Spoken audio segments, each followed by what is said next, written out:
Buenas tardes.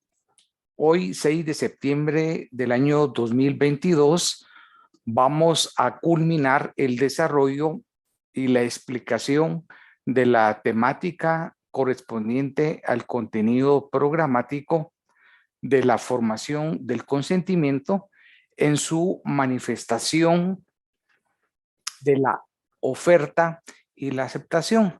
Vamos a terminar, pero siempre es aconsejable y didáctico que desarrollemos un breve resumen de lo que trabajamos en la sesión anterior, dado que guarda una estrecha vinculación y relación con lo que estamos explicando el día de hoy. Para el efecto, Brandon nos va a hacer una síntesis de lo que trabajamos en la sesión anterior y se puede auxiliar de su mapa conceptual y sus resúmenes realizados. Así que, Brandon, bienvenido. Buenas tardes, licenciado. En la clase pasada hablamos de la formación del consentimiento contractual, que se basa con el concurso de la oferta y la aceptación.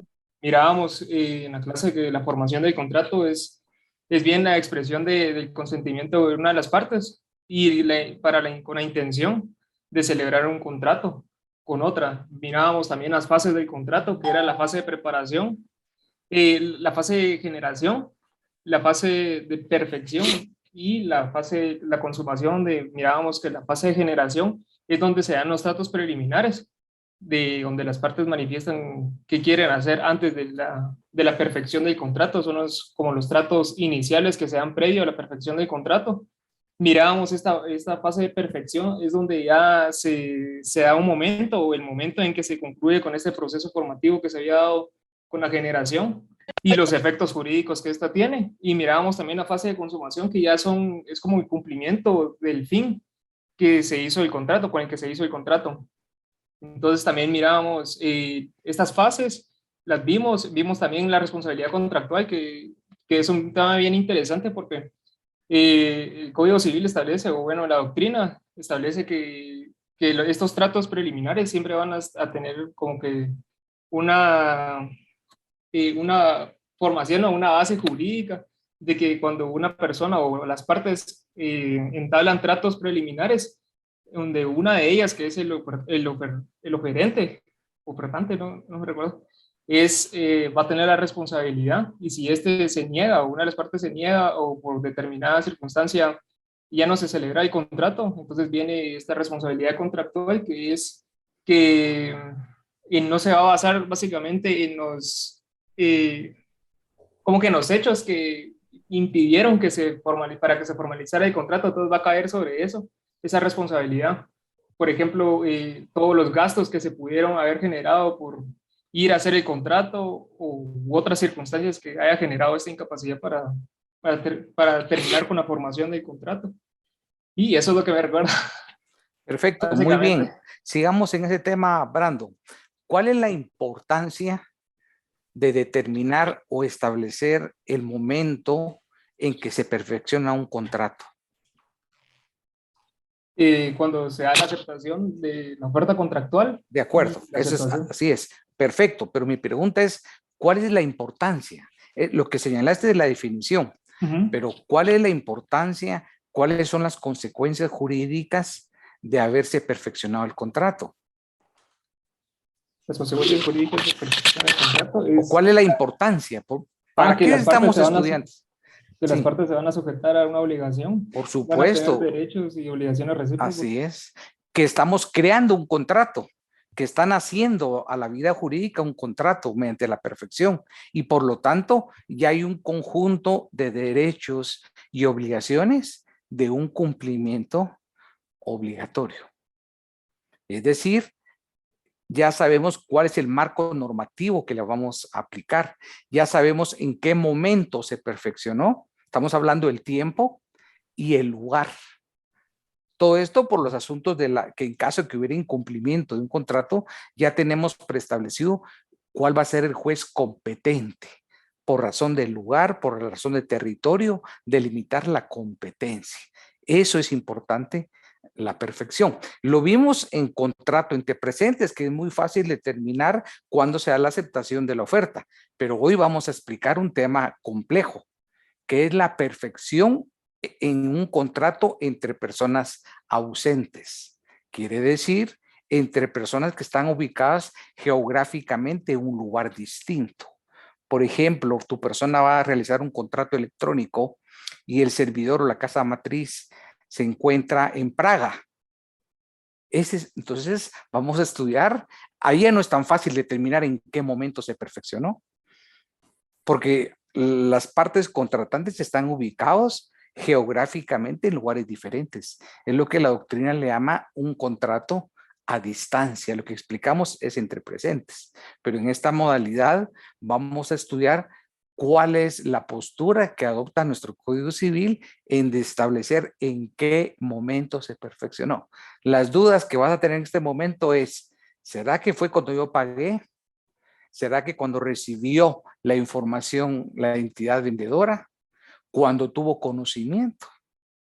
Esos son los temas que vamos a despejar, que no son de una fácil solución. Porque si nos quedamos en los contratos del siglo pasado, solo vamos a estudiar los contratos presentes, pero no, nosotros tenemos que estar estudiando y formándonos acorde a la vanguardia de un comercio moderno, de un comercio electrónico, de un mundo globalizado. Que el programa no lo pretenda, esa es una situación diferente. Nosotros como futuros juristas estamos obligados a formarnos de acuerdo a esas nuevas coordenadas, de esas nuevas tendencias de una moderna contratación. Para terminar, Brandon, les quiero informar que mañana estoy publicando resultados, ya terminé de calificar y Brandon lo invité a participar para felicitarlo por su punteo. Su punteo es el más alto de todos, como se ha venido dando la constancia desde el semestre anterior, y el punteo que obtuvo fue mayor que los exámenes parciales anteriores, que es un punteo de 30 puntos. Ese es el resultado a tu estudio, a tu esfuerzo, a tu responsabilidad y a razonar, argumentar y pensar, y no que a la labor de copiar y pegar. Así Muchas que es un gracias. estímulo, Brandon, y tenemos que seguir en la misma línea. Tienes que ser exigente consigo mismo, y si pudiste sacar 30 puntos en este primer parcial, ¿por qué no para el segundo 30? El listón está alto, pero tenés capacidad de sobreponerse a desafíos altos. Muchas Ya gracias. está demostrado, así Gracias. que para un profesor es bien satisfactorio, muy motivante calificar pruebas como la tuya. ¿Verdad? Que cuando solo al ver el nombre dice uno, ah, qué agradable va a ser esta calificación, porque ya hay sí acepto, hay un prejuicio. Un prejuicio es una idea preconcebida, pero esa idea preconcebida la construiste con tu desempeño a lo largo del semestre anterior. Así que enhorabuena, Muchísimas gracias. felicitaciones. Gracias. Gracias por participar. A usted. Gracias. Ahora en general de las calificaciones también hay otros resultados muy buenos, arriba de 26 puntos. Hay una chica que no fue mi alumna el semestre anterior, pero muy buen resultado. Ahí posteriormente le voy a dar la felicitación, y hay diversos punteos sobre esa línea. También en el campo medio hay otros resultados, y lamentablemente pues hay resultados que no son lo mejor posible. Algo que me llamó la atención en la publicación que voy a hacer mañana es, hubo 3 documentos, porque ya no puedo llamar evaluaciones, 3 documentos que no escribieron el nombre. Es decir, a pesar que lo dije verbalmente, que lo escribí en las instrucciones de la evaluación, que lo ubiqué en la prueba como un campo obligatorio, ahí ustedes miraban un asterisco en rojo que uno no pueda pasar a la siguiente línea, y aún así no colocaron el nombre. Entonces, mañana que publique las notas, van a haber 3 personas que van a decir, me van a escribir hasta ofendidos, diciendo, mire, no me apareció la nota. Por supuesto, entonces, antes de hacer un reclamo, una impugnación, evalúe si escribió su nombre, porque va a ser muy incómodo decirle, mire, yo no sé qué está impugnando, si aquí tengo un documento sin nombre, que no tiene ninguna validez jurídica. Entonces van a haber concretamente 3 personas que no aparecen en ese listado, y antes de cualquier impugnación o reclamo que no aparezca, lo primero que tienen que hacer el análisis a su fuero interno es si escribieron el nombre. Una recomendación que di, y ya hasta perdí la cuenta, ¿verdad? Hasta perdí la cuenta, dice el nombre completo. Entonces, cuando voy a tribunales, planteo una demanda sin nombre y sin firma, pues no tiene ninguna validez jurídica. Como notario voy a autorizar un instrumento público, un contrato que no es el nombre de las partes contratantes, no tiene ningún valor. Es un documento apócrifo, sin validez y sin eficacia jurídica, a pesar que la recomendación se dio. Y yo entiendo, pues, creo que antes de esta evaluación, en sus distintas evaluaciones de los semestres anteriores, sí han colocado el nombre como requisito. No creo que haya un profesor que pueda asignar una nota a un documento sin nombre. Muy bien, hecha la aclaración de que no van a aparecer estos 3 personas, no sé si existen porque ignoro quiénes son, voy a publicar la nota en Classroom. ¿Y por qué en Classroom? No hay un registro, una base de datos actualizada. Y ese es un tema que a ustedes les debía de preocupar, porque al no haber una base de datos, el profesor ni siquiera tenemos un listado de los asignados para poder cotejar, y ustedes no están reflejadas sus notas en una base de datos. Es decir, si solicitan una certificación de cursos, no les va a aparecer, y es un tema que por seguridad jurídica se debe solucionar lo antes posible, porque el hecho de que nosotros publiquemos en Classroom con un listado elaborado por nosotros no es la forma más atinada, porque no es un registro de una base de datos. Hecha las aclaraciones, invitando a que miren mañana sus punteos, ya Brandon hizo un buen resumen de lo que trabajamos la clase anterior en cuanto a la perfección del contrato, la oferta, la aceptación, cómo se manifiesta, cuáles son sus consecuencias jurídicas. Hoy vamos a iniciar con esa oferta pública. Desde el epígrafe que yo cito, la oferta pública dice u oferta ad insertam persona. Quiere decir que los destinatarios de esta oferta pública no están determinados. Por lo tanto, una oferta pública está formulada, está dirigido a personas indeterminadas, a un público en general, y hay muchas formas de realizar esa oferta pública. Se puede realizar por medio de la información tradicional en un centro comercial, se puede realizar por una página web, por redes sociales, 1000 estrategias para poder generar una oferta pública que ya desde el momento que se publican esas condiciones, precio, calidad, cantidad, forma de pago, forma de entrega, ya genera una obligación para el oferente en cuanto a su cumplimiento. Karin Trejo, vamos a dar lectura al artículo que regula la oferta pública. Karin Trejo.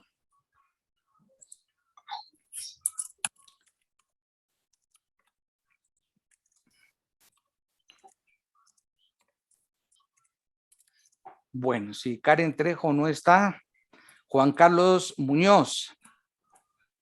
Juan Carlos Muñoz.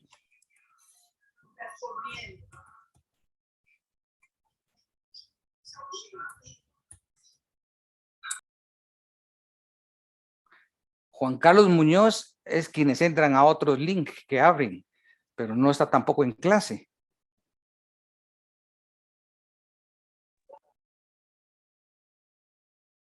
Juan Carlos Muñoz Morales.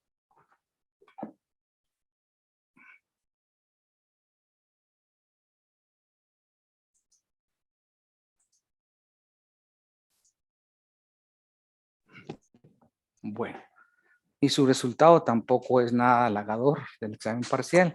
En fin, ¿alguien levantó la mano?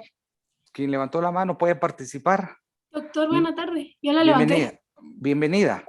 Y felicitaciones, obtuvo un buen resultado. El número preciso aquí no lo tengo en memoria del número, y si le digo un número va a decir, usted me dijo ese número y es un punto más, es un punto menos, entonces no me atrevo, pero sí es una buena nota.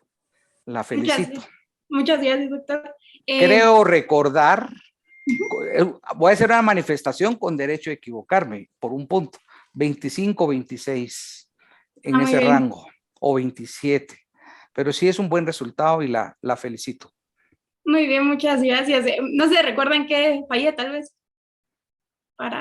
Es muy difícil porque Leo, imagínense, multiplique 125 exámenes por 15 respuestas, es difícil establecer cuáles fueron las razones, pero sí lo califiqué como todos, con mucho detenimiento, ¿verdad? Muchas gracias. Gracias. Si quieren, leo el artículo. Sí, 1629. Muy bien. Artículo 1629. Oferta al público. La persona que ofrezca al público objetos en determinado precio queda obligada a sostener su ofrecimiento. ¿Qué entendemos por lo que establece ese precepto, Gabriela? Bueno, que la persona que ofrece determinada cosa al público, aparte que tiene que establecer el precio, también queda obligada, ¿verdad? A cumplirlo. Si, por ejemplo, yo vengo y publico que, el semestre pasado lo vimos con usted, recuerdo yo, por ejemplo, que se perdía, no, esa es la promesa de recompensa. Esa era la promesa, es diferente, es una sí. Fuente de las obligaciones. Sí, tiene razón. Por ejemplo, ahorita en la oferta al Pero público, también estudiamos la oferta al público como una fuente de obligaciones, en esa misma parte que usted está señalando. Oferta al público, me recuerdo que usted ponía mucho el ejemplo de los supermercados, ¿verdad? Que ofrecen objetos a determinado precio. Claro, y usted entra a las redes sociales, todo tipo de productos va a advertir, tanto en el ámbito nacional como internacional, ofertas de distinta categoría, precio, condiciones, forma íntegra. Si es fuera del país, cómo se van a cubrir los costos, por ejemplo, el transporte internacional, el courier que usted va a adquirir a nivel nacional para hacer un estudio de costos.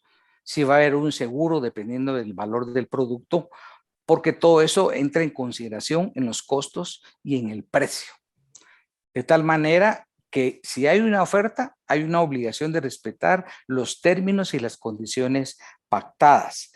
También hay que señalar, Gabriela, que la ley de mercado de valores y mercancías, hay un ejemplo, no es el único ejemplo de oferta pública. Estoy citando que es uno de los diversos ejemplos de oferta pública en el artículo 25 de la ley del mercado de valores y mercancías. Primero, pues, tienen que ubicar esa normativa que la van a estudiar en derecho mercantil y leer el artículo 25. Sigamos, Gabriela, ¿por medio de qué instrumentos, de qué herramientas, de qué recursos puedo formular yo mi oferta? Pues, bueno, hoy en día hay diferentes medios, ¿verdad? Bien puede ser de manera virtual, por ejemplo, las redes sociales. También puede ser por medio del periódico o carteles en la calle, ¿verdad? Por supuesto. Antes, hoy ya no, era mucha comunicación epistolar. La epistolar quiere decir por medio de cartas, pero ya es un método que ha caído en desuso.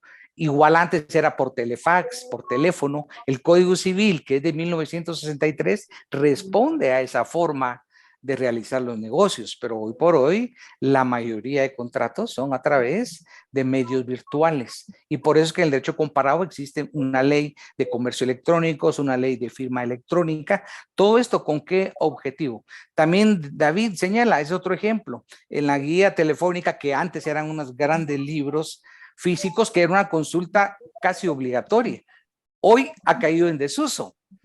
Sí, antes venía, porque yo recuerdo antes que venían enormes esas guías del teléfono, la publicidad y en algunos casos ofertas, pero eso ha caído en desuso.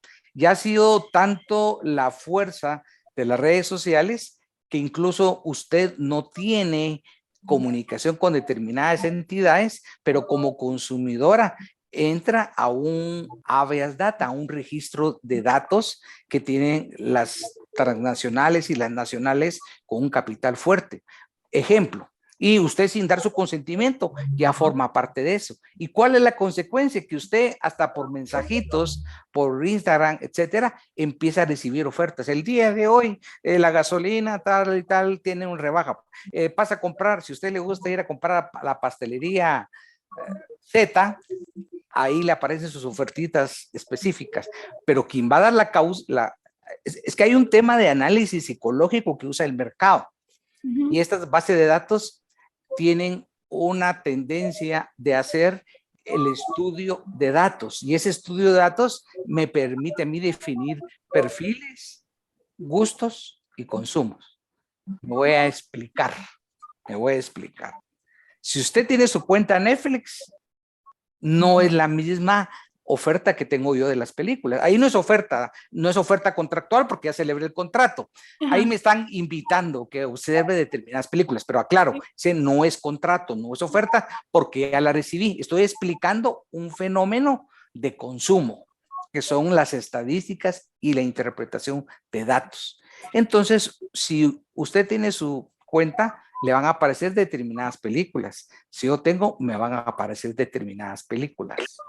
En función de eso, ¿a qué cree usted que atiende eso, Gabriela? Y que el perfil no van a coincidir el mismo segmento suyo y mío. A pesar que es el mismo contrato de Netflix, que es la misma base de datos. Si hablamos una contratación por adhesión, una contratación en masa, ¿cuál cree que es la política de mercado en esa situación? No sé si me expliqué, Gabriela, en el ejemplo. Sí, lo entendí. Bueno, pues sería, o sea, lo que a nosotros nos aparece, por así decirlo, conectamos a Netflix, ¿verdad? Es en base al algoritmo de lo que buscamos o lo Correcto. que vemos. Sus gustos, pero el algoritmo que refleja los gustos que usted tiene. Por ejemplo, si usted anteriormente ha tenido una secuencia de películas de giro, de corte romántico, entonces las que le van a aparecer no quiere decir que no pueda consultar otras, pero esos algoritmos no son casualidad, se los formula el sistema a través de esas tendencias. Lo mismo sucede en materia de consumo, por ejemplo, y aquí lo tienen más fácil las entidades. Aquí hay un tema que comenta Marvin. Mire, de las ofertas por medios electrónicos derivan responsabilidad civil precontractual. Por supuesto que puede, pero hay que acreditarla y depende de cada caso. Cada caso tiene que ser estudiado en particular. Sigamos, Gabriela, ahora el ejemplo de los consumos, esos productos por adhesión donde se forma esa tendencia, que usted no requiere la oferta y le está llegando a la empresa. Aquí dice Ana Rebeca, las empresas o marcas realizan investigación. Claro que hacen una investigación atendiendo algoritmos, pero si usted utiliza una tarjeta de crédito, les facilita el trabajo. Les facilita enormemente el trabajo, Gabriela. ¿Por qué? Porque esta entidad va a vender sus datos y lo hace sin el consentimiento del auditor, y vender datos a las distintas empresas le forman un perfil por algoritmos, por gustos, por consumos, por tendencias, por frecuencias, por lugares, etcétera. O sea, ustedes la tienen súper perfilada. Sí, fíjese que con respecto a eso, ¿verdad? Yo me doy cuenta incluso con las tarjetas de débito sucede, ¿verdad? Y en el Banco Industrial está la tarjeta Club BI. Y yo me doy cuenta que a cada rato, o sea, mandan a los correos las ofertas, así como, por ejemplo, que este mes puedes usar con tu tarjeta Club BI en tales establecimientos de comida, o sea, si uno consume mucho comida o si consume mucho gemas para la cara o así, también le lanzan establecimientos, ¿verdad? Pero también en las redes sociales me doy cuenta que, por ejemplo, si yo busco algo en Facebook y como casi que todas las tengo vinculadas, al ratito entro y en Instagram me empiezan a salir anuncios, ¿verdad? Claro. Si usted sigue una línea de deporte en especial, lo mismo le va a suceder. De tal manera que ahí le están formulando en su espacio virtual una oferta al público, que es una oferta indeterminada, aunque esté llegando, hay unas condiciones, etcétera, y ese es parte de un esquema muy agresivo en materia de publicidad. Y aquí hay un problema ya no de derecho civil, hay un problema desde la óptica del derecho constitucional, que es el derecho fundamental a mi dignidad, a mi privacidad y a mis derechos de la personalidad.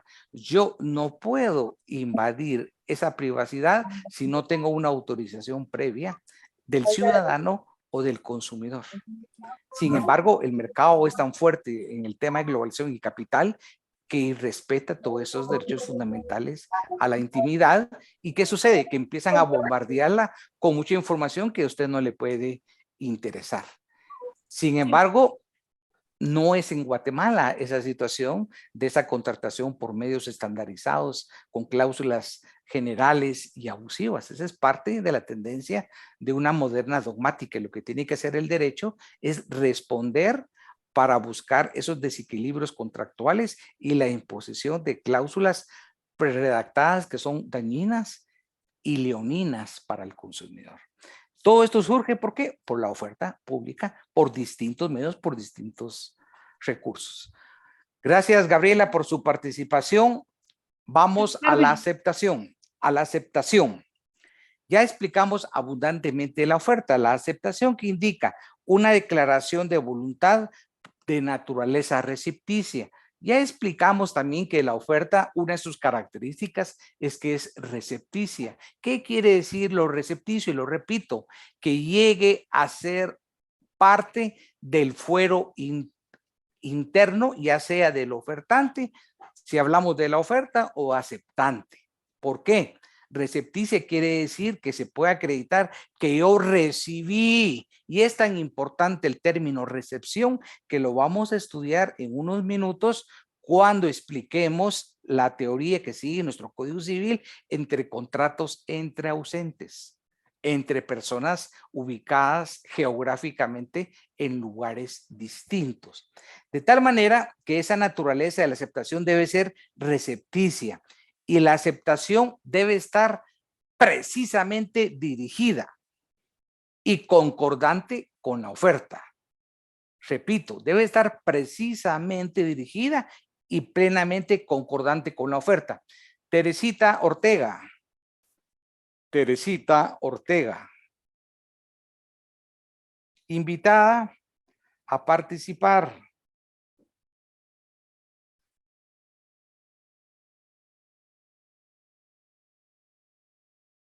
Astrid Vázquez. Teresita perdió la secuencia. Astrid Vázquez de León. Tampoco se encuentra Astrid Vázquez.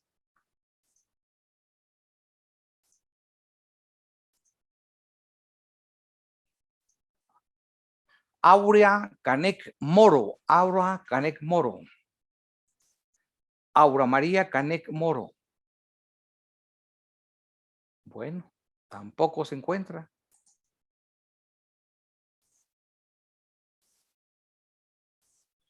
Cristian Pérez Tubac.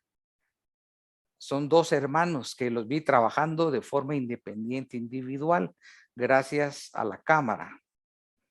Y sí recuerdo el resultado de Cristian y de Pérez Tubac con su hermano, que coincidieron en el examen, pero las preguntas son diferentes.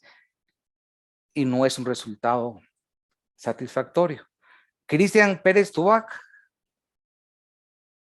Bueno, tampoco está. Su resultado en el examen fue 12 puntos. Carlos Cocujo Bosch. Miren qué casualidad que los últimos que ingresaron solo ingresaron y no están en clase. Carlos Cocujo Bosch. Bueno, Carlos, estamos discutiendo el tema de la aceptación. Le voy a volver a repetir y a leer para que nos haga la interpretación. En cuanto a la aceptación, dije que debe ser recepticia. Debe ser dirigida al oferente y ser concordante con la oferta. ¿Qué significa eso, Carlos? Pues definitivamente la oferta tiene que tener las características definidas para que cuando Sí, de acuerdo, oferta, estamos si de acuerdo, pero aquí estamos hablando de la aceptación. Ya Correcto. dejemos la oferta, ya soltamos, se lo voy a repetir. Correcto. La aceptación es una manifestación de voluntad que debe ser dirigida al oferente y ser plenamente concordante con la oferta. ¿Qué significa ese presupuesto? Sí, tiene que haber un match entre lo que se está aceptando. Tiene que coincidir con la Así oferta, es. para que haya pues un Congruencia. acuerdo de voluntades. Con congruencia sobre el contenido de la oferta. Yo estoy aceptando la oferta. Entonces no me voy a desviar y ser incongruente. ¿Y a quién se la voy a dirigir la aceptación, Carlos? Sí, tendría que estar dirigida hacia el público. No, la aceptación no. Es Bueno, que usted está la confundido aceptación, en la oferta. Ya dejemos la oferta. La aceptación no puede ser al público, lo acabo de leer. bueno, tendría que ser la aceptación, en este caso, eh, Usted de fue a X comercio y vio una oferta, le atrajeron las condiciones. Usted va a manifestarse sobre ese contenido, pero ¿a quién le dirige? ¿A quién le manifiesta? ¿A quién le expresa? sí, Ahí se le, definitivamente a quien pues propuso la oferta, a lo oferente, ahí Martina le está ayudando, al oferente. O sea, no puedo responderle al público, no puede ser indeterminado, porque el contenido es sobre la oferta y la persona, como aceptante que es usted, le va a manifestar a quién, al oferente. Carlos, usted se examinó, no me apareció su prueba. fíjese que no, licenciado, doctor, fíjese que No ahí tuve un aparece la inconveniente. prueba. Sí, tuve un inconveniente que Lo siento porque la prueba vale 30 puntos, va. sí tuve ahí unos inconvenientes que ese día específicamente, pero Lo lamento porque usted ya sabe cuánto es la zona mínima, ¿va? correcto. Y en este curso no hay trabajos adicionales ni notas, puntos por otras actividades. Es primer parcial, segundo parcial y el final. A mí lo que me preocupa es que la zona es de 31 puntos y el otro examen tiene un valor de 40, ¿va? O sea, Sí, tiene que jugarse ahí un desempeño no regular, brillante. Que se puede, pero hay que hacer un gran esfuerzo, ¿va? sí, definitivamente, doctor. Ya lo evaluó, ya lo consideró.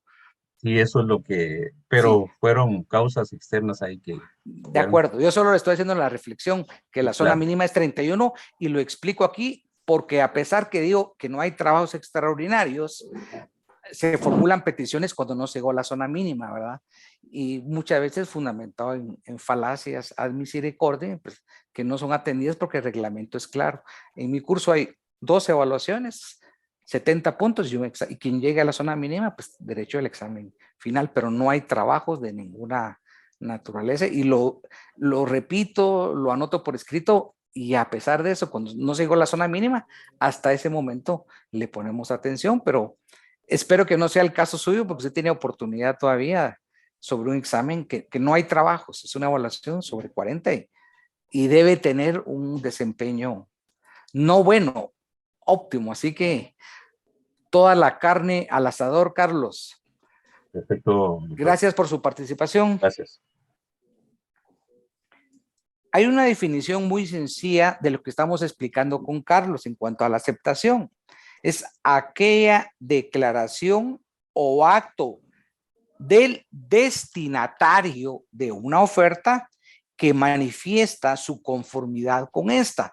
Por medio de la manifestación, estoy expresando, ¿qué estoy expresando? Estoy expresando mi intención, mi consentimiento de aceptar las condiciones plasmadas en esa oferta. Y evidentemente estoy dirigiendo esa manifestación de voluntad, ese consentimiento, ¿a quién? A quien formuló la oferta. No puede ser ni al público o personas indeterminadas. Tiene que haber congruencia desde 2 perspectivas en la aceptación.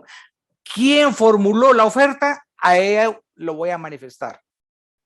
El contenido de la oferta, sobre eso voy a formular la oferta. No es abstracto, no es en el contenido genérico la aceptación, no, de ninguna manera.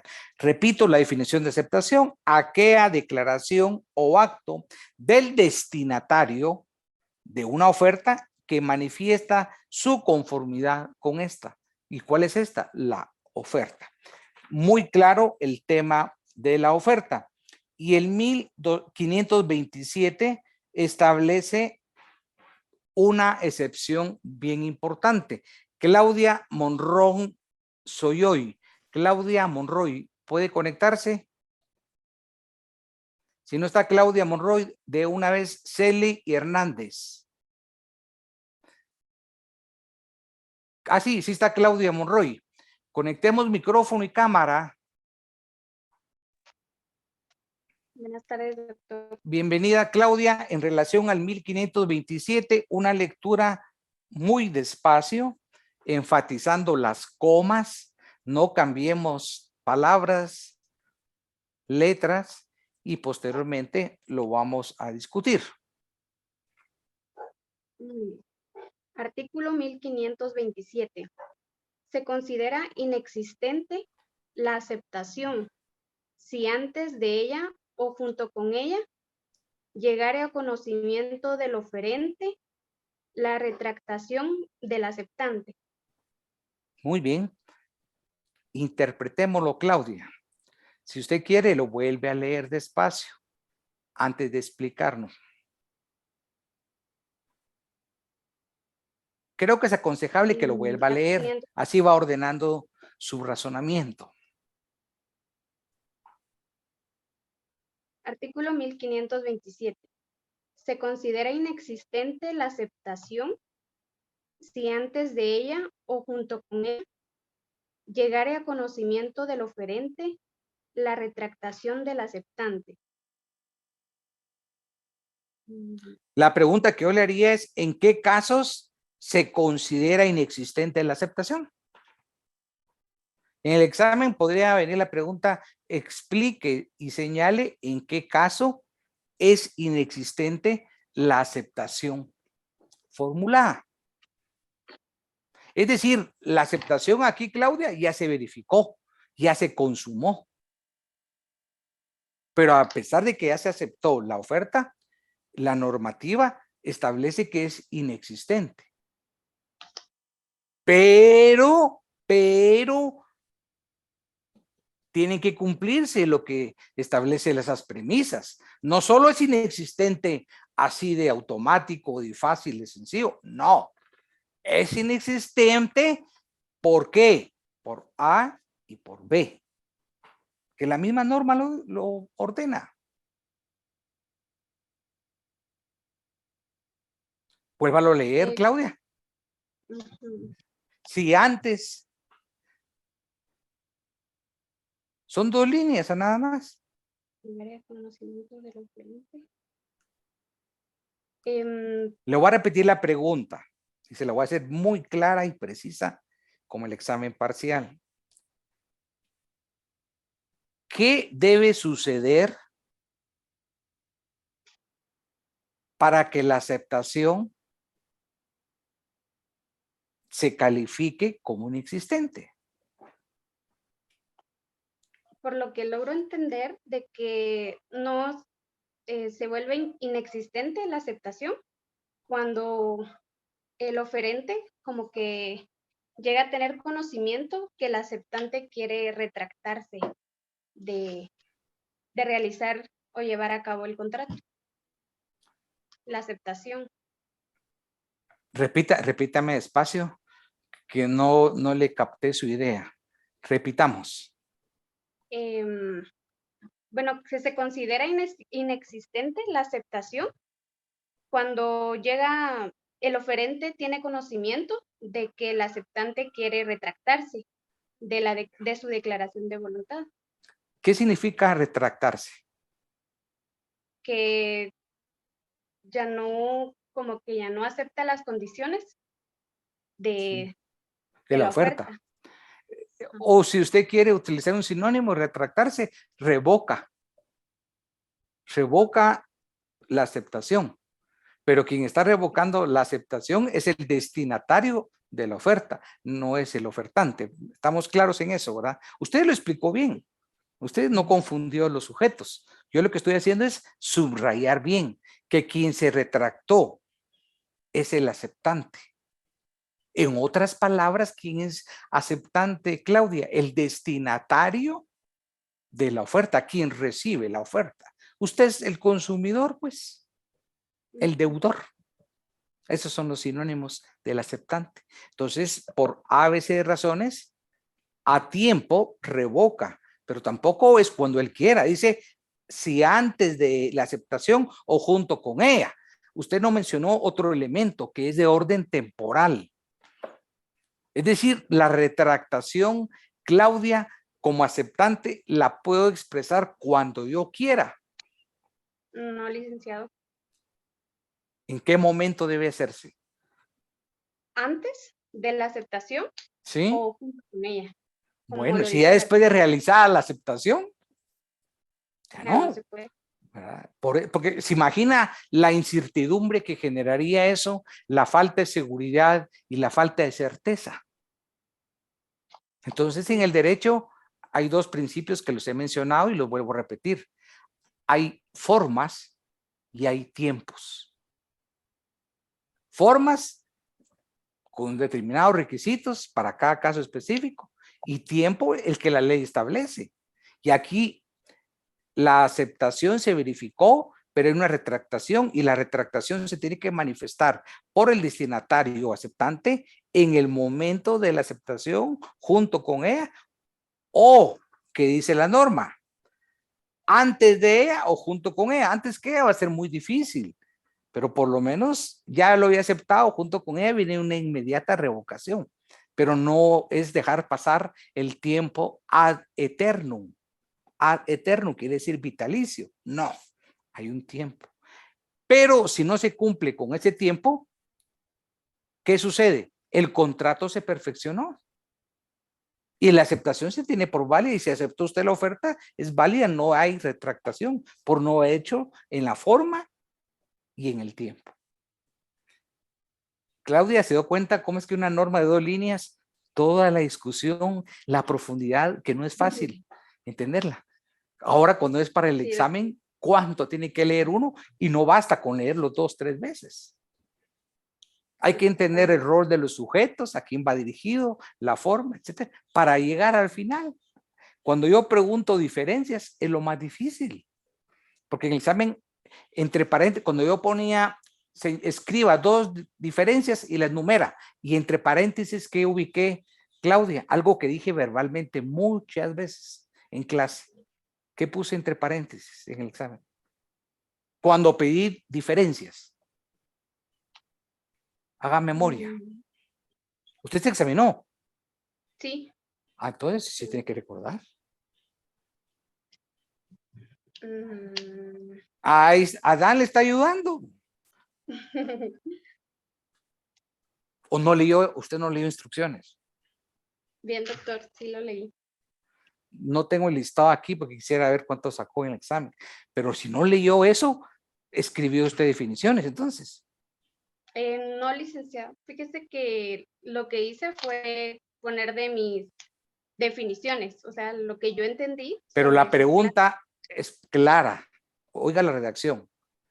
Escriba únicamente las diferencias entre hecho y acto jurídico, no definiciones. Y entre paréntesis dice no escribir definiciones. Y a pesar de eso, ¿qué cree que muchos hicieron? Escribieron la definición de hecho jurídico y la definición de acto jurídico. Y en las tareas que yo asigné en su momento dije diferencias. No es lo mismo definir que diferenciar. Y poner un ejemplo, peor aún, 2 ejemplos de simulación absoluta y ponían a hacer una gran disquisición copiada donde dice, es que los casos prácticos y los repertorios de jurisprudencia. Yo quisiera saber si quien escribió con esa famosa palabra de repertorio de jurisprudencia tiene claridad qué implica, ¿verdad? Y hay 4 que lo hicieron así, que solo lo copiaron. Y desde que yo leí esa palabra, pues ya sé la fuente, ¿verdad? Pero solo copiaron y pegaron. Y esa ni siquiera era la definición, era parte introductoria del tema de la simulación. Abajo está la definición. Y yo estaba pidiendo ejemplos de simulación absoluta. ¿Cuál es la reflexión? Tenemos que aprender a leer, aprender a seguir instrucciones, a ser congruentes con lo que se nos pregunta. Si yo le estoy preguntando, ¿qué color es su sudadero? Yo debo responder rojo. Si yo le respondo, no, la marca es good, pues, ¿hay congruencia con eso? No, doctor. ¿Qué estoy preguntando? El color. No estoy preguntando la marca. O bien otro alumno dice, sí, es que es barato, es que es caro, es que es difícil de adquirir. No estoy preguntando eso. Estoy preguntando el color. Y las preguntas son bien precisas, bien claras, un lenguaje claro. Entonces, cuando respondemos de esa forma, pues ya antemano sabemos qué calificación vamos a obtener. Entonces, espero que usted sí se recuerde que en el examen leyó donde decía no definiciones. Sí, sí me recuerdo, doctor. Bueno, si se recordó y lo tomó en cuenta, le tiene que ir bien. Ok, gracias.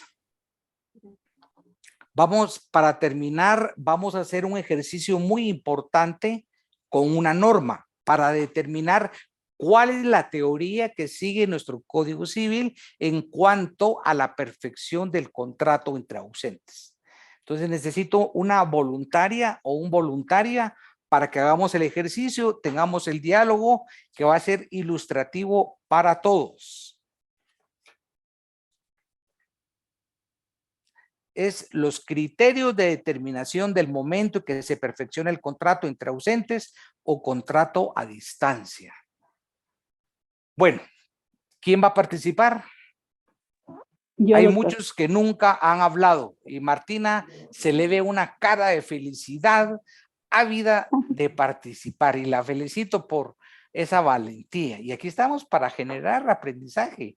No se trata que sepamos todo, pero sí necesitamos esa actitud y esa voluntad. Y así como le ve sonriente a usted, la miro relajada. Quiere decir que está muy bien de salud.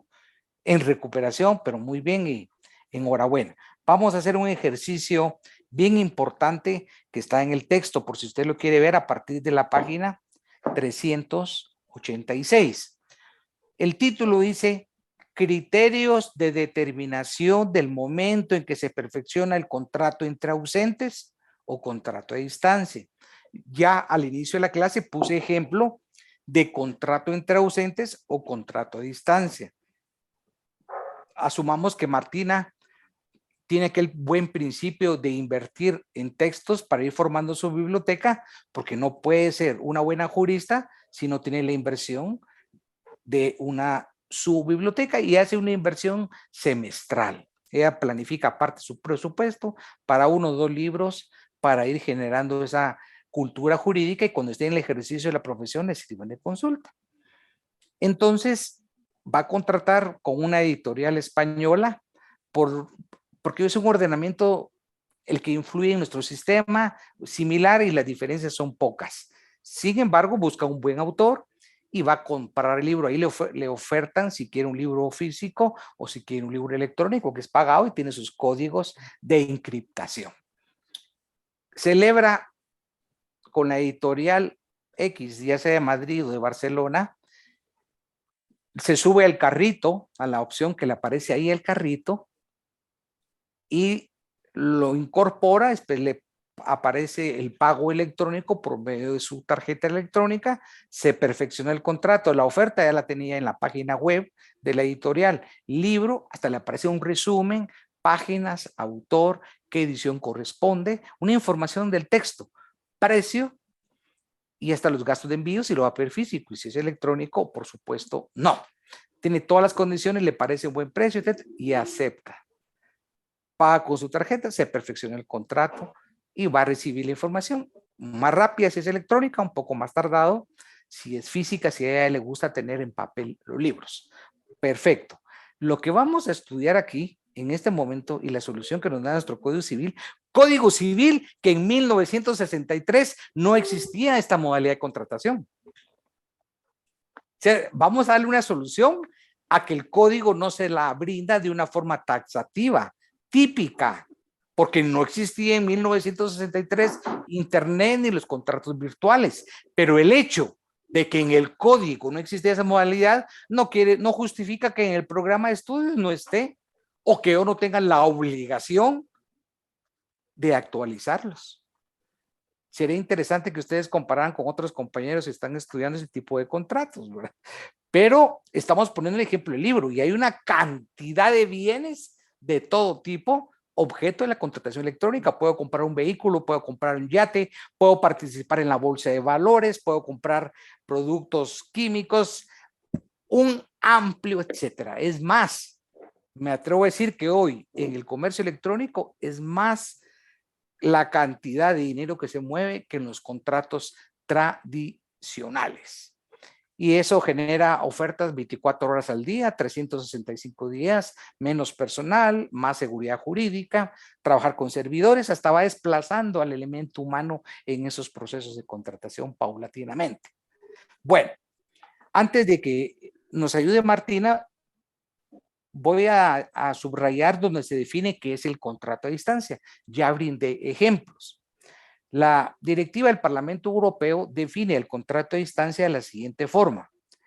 Es un contrato entre un proveedor y un consumidor. En este caso, el proveedor es la editorial del ejemplo que estamos estudiando y Martina es una consumidora, es una lectora. Este contrato es sobre bienes o servicios celebrado en el marco del sistema de ventas o prestación de servicios a distancia. Quiere decir, ubicados en lugares geográficamente distintos. Martina está en nuestro país, Guatemala, y la editorial tiene un espacio virtual, pero tiene su ubicación, su domicilio fiscal, ya sea Barcelona, Madrid, Sevilla, etcétera.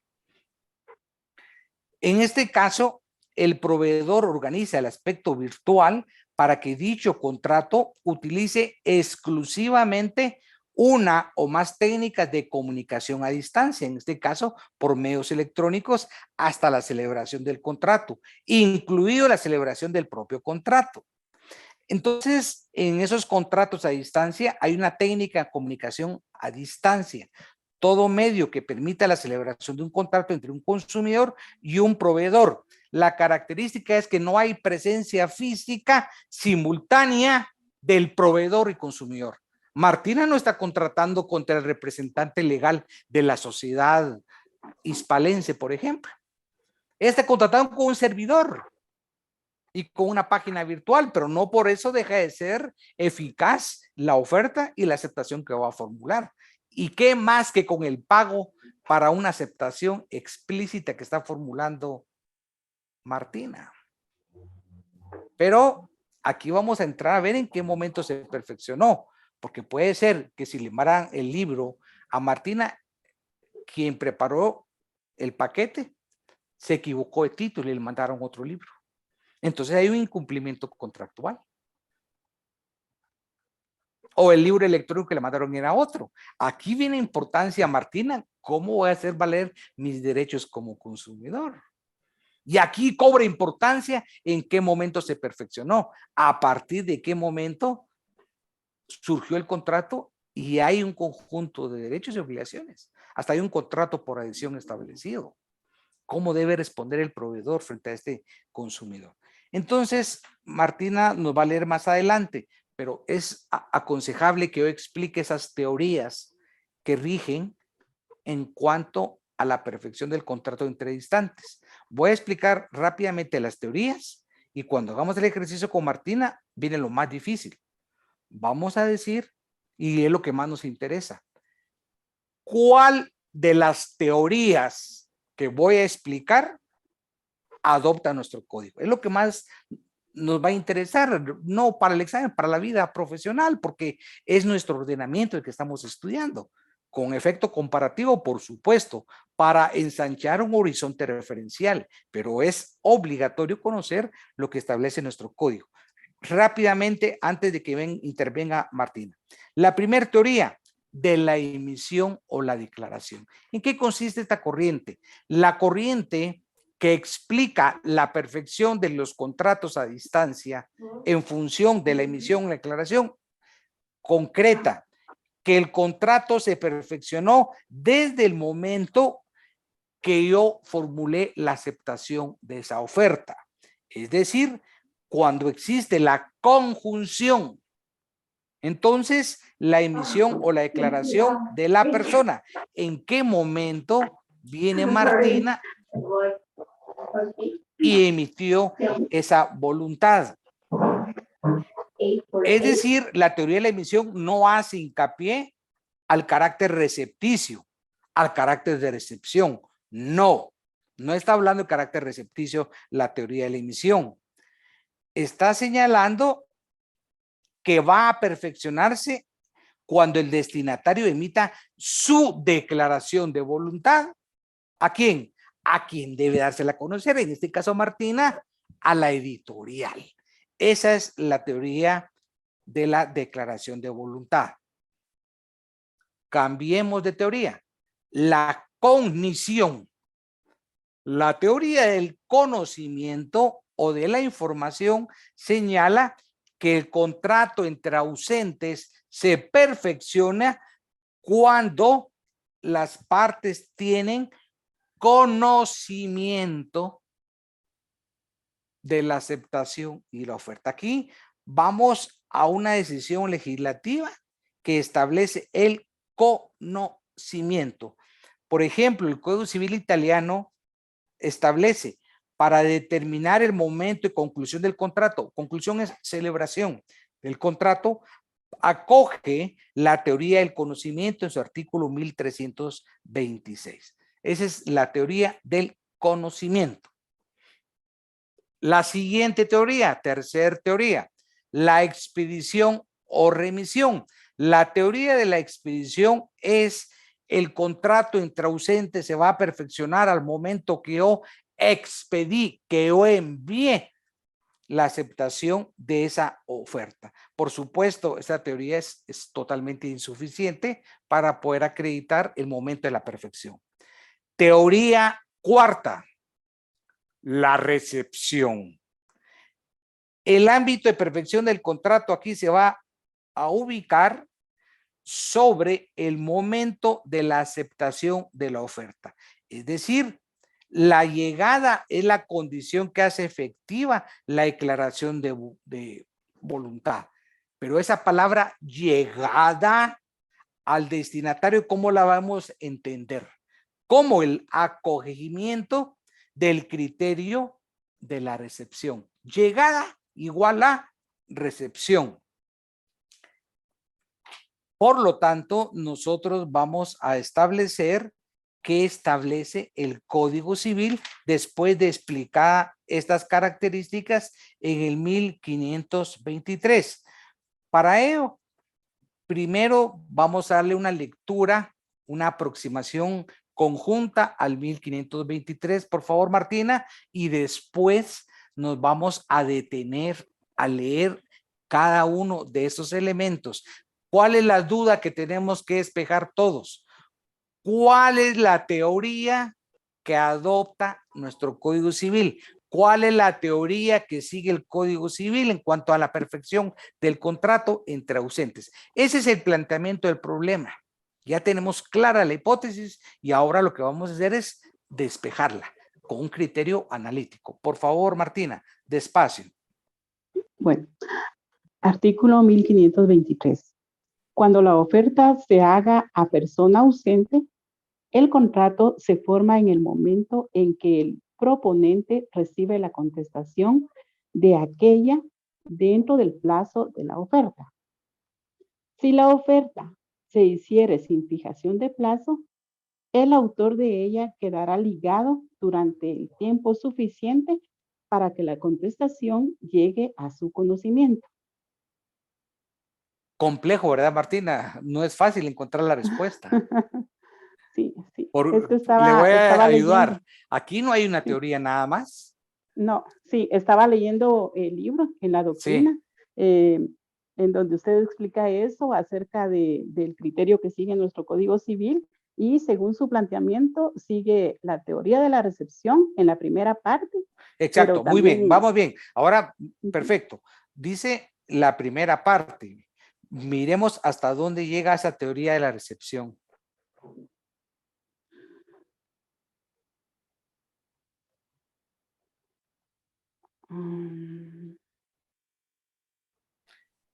¿Hasta dónde dice oferta, Martina? Hasta donde dice oferta. Sí, Sí, porque ahí y señala un la prueba plazo. de lo que usted Ajá. acaba de decir que es lo correcto es que el término, cuando dice el proponente recibe, entonces cuando está esa palabra recibe, podemos anotar una referencia al código con una flechita, ya sea con lápiz, como usted quiera, y ese recibe una flechita y señalar que ese recibe es la teoría de la recepción.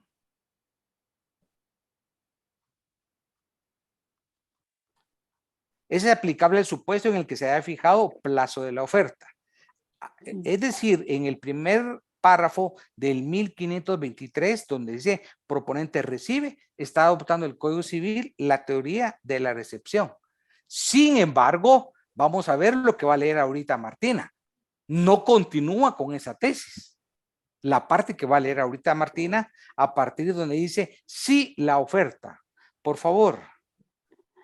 Si la oferta se hiciere sin fijación de plazo, el autor de ella quedará ligado durante el tiempo suficiente para que la contestación llegue a su conocimiento. Entonces, el primer presupuesto es con plazo fijado, el segundo sin plazo fijado, pero aquí hay una palabra que nos demuestra qué tesis está adoptando. ¿Cuál será, Martina? La teoría de la cognición. Correcto. Exacto. Entonces, donde dice conocimiento, el mismo ejercicio. Subrayamos la palabra conocimiento y le hacemos una referencia, la teoría de la cognición. Muchas gracias por su participación, Martina. Tenga buena tarde. Gracias, doctor. Igualmente. Voy a agregar otros 2 minutos para terminar de reforzar esto. Ese tiempo suficiente que alude el 1523 o un plazo razonable es el que nos puede provocar algunos graves conflictos de interpretación. Por lo tanto, tenemos que mitigar ese rigor de la formulación legal para acercarla a una posición, a una teoría de la recepción que establece en su primera parte el 1523.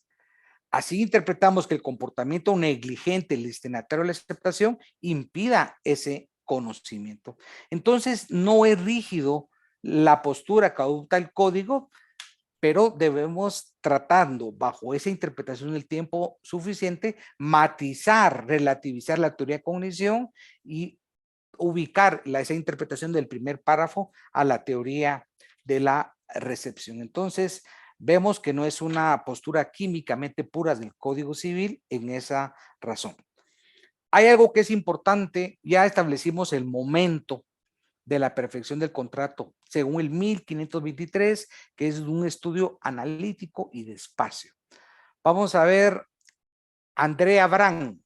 Aquí viene otro aspecto importante, Andrea Brand, el lugar de la perfección del contrato. Vamos a establecer, ¿no se encuentra Andrea? Bueno, entonces la vamos a invitar a que nos abandone. Alejandro Álvarez. Sí, Milek. Estamos en el lugar de la perfección del contrato, para que se ubique. Correcto, correcto. Sí, voy bien siguiendo Vamos tema. en el hilo conductor, ¿verdad, Alejandro? Mi pregunta es, que no está en el libro ni está en la ley, pero es de sentido común. ¿Cuál es la importancia, Alejandro, de que nosotros determinemos el lugar de la perfección del contrato? Cuando es entre presentes, es fácil, Alejandro. No hay problema. En el contrato, si es por escrito, se dice en la ciudad de Guatemala, etcétera, etcétera, o un departamento entre presentes por escrito. Aquí no hay dificultad, pero cuando es un contrato, como el ejemplo que usted está celebrando, un contrato electrónico para comprar 2 computadoras, aquí es importante determinar ese lugar de la perfección. Cuando hablamos del lugar, el artículo 2, 28 y 29 de la Ley del Orden Judicial hacen referencia al lugar, y el Código Civil del 1521 al 1599. Las partes son las que van a fijar ese lugar. Pero mi pregunta concreta, Alejandro, es ¿por qué es indispensable determinar el lugar donde usted celebró el contrato?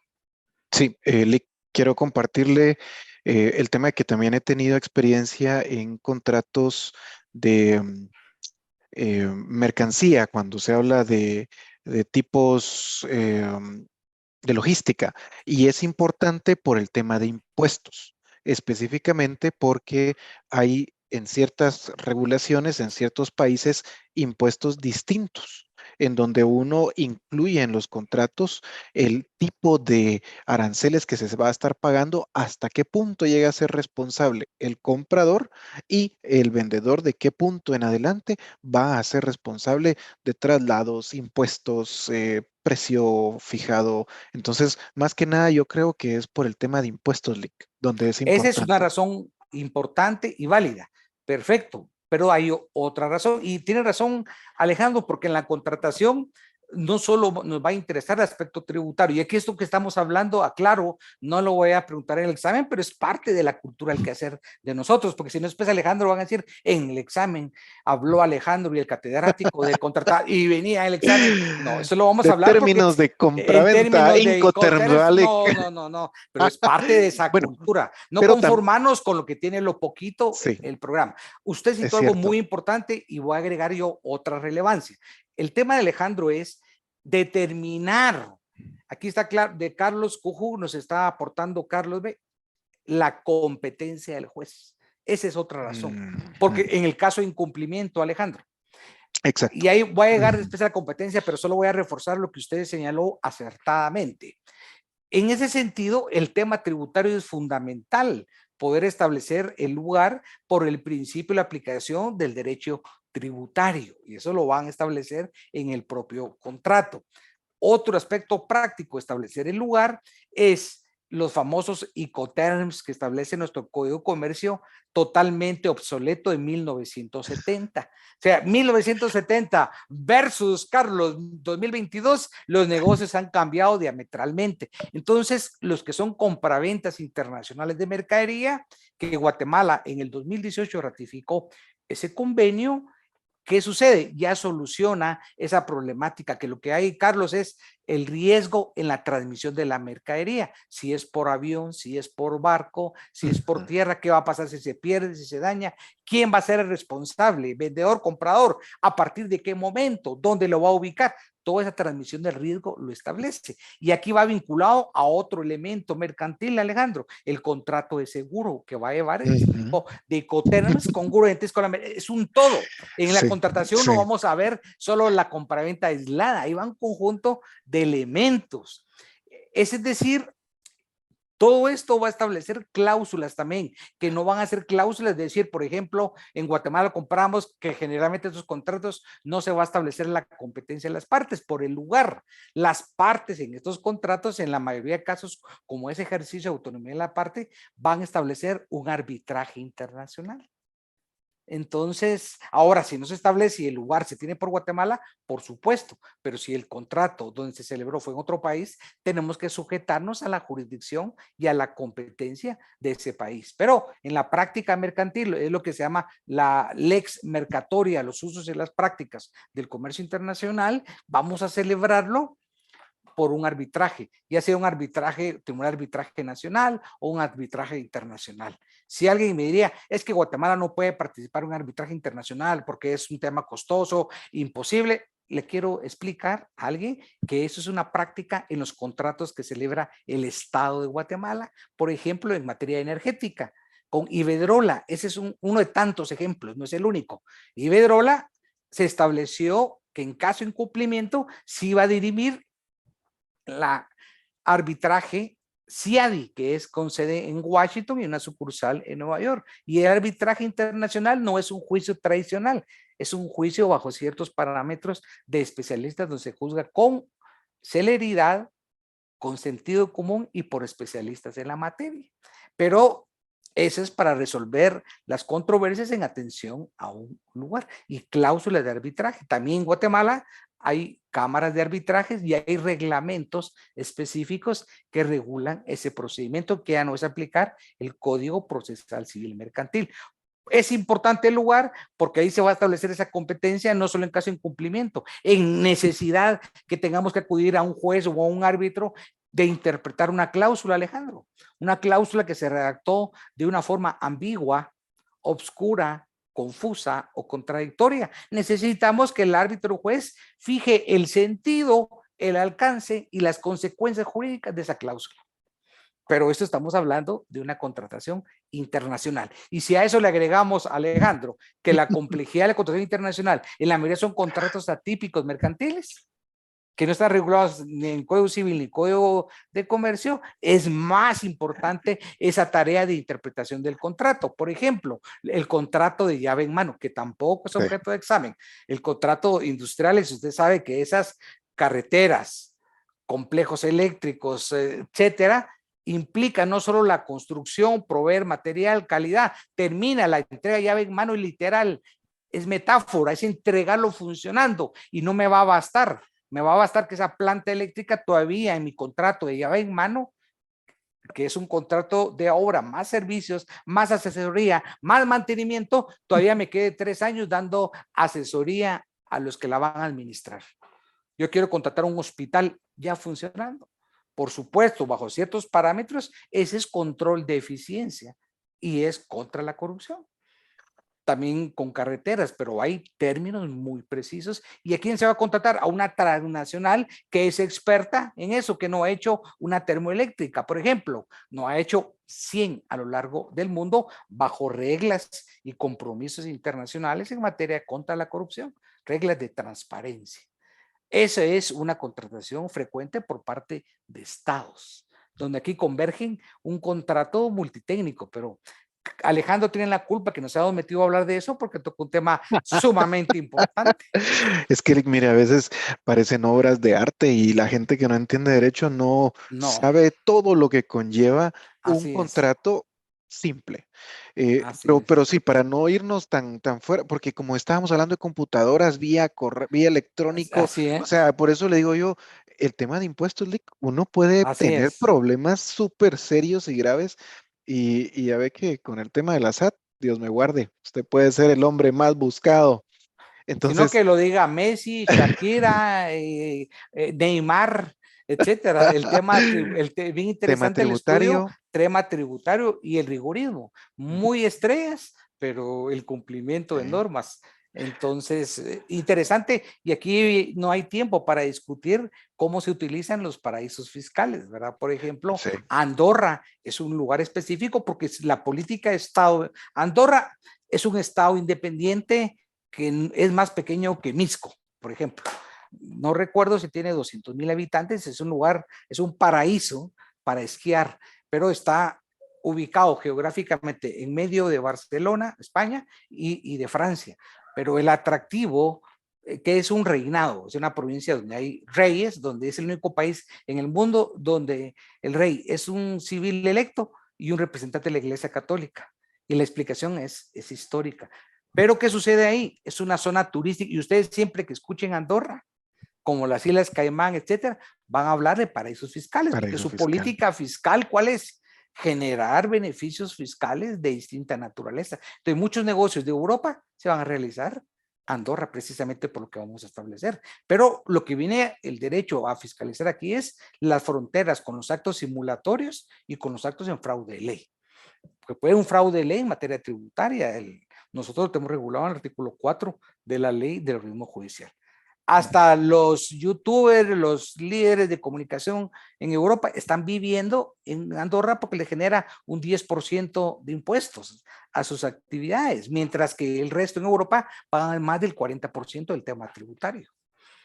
Entonces, ese es un tema interesante a analizar, ¿verdad? Y los depósitos bancarios en el mundo típico, Suiza número 1, Andorra y algunos paraísos fiscales donde se constituyen las llamadas offshore o sociedades fuera de plaza.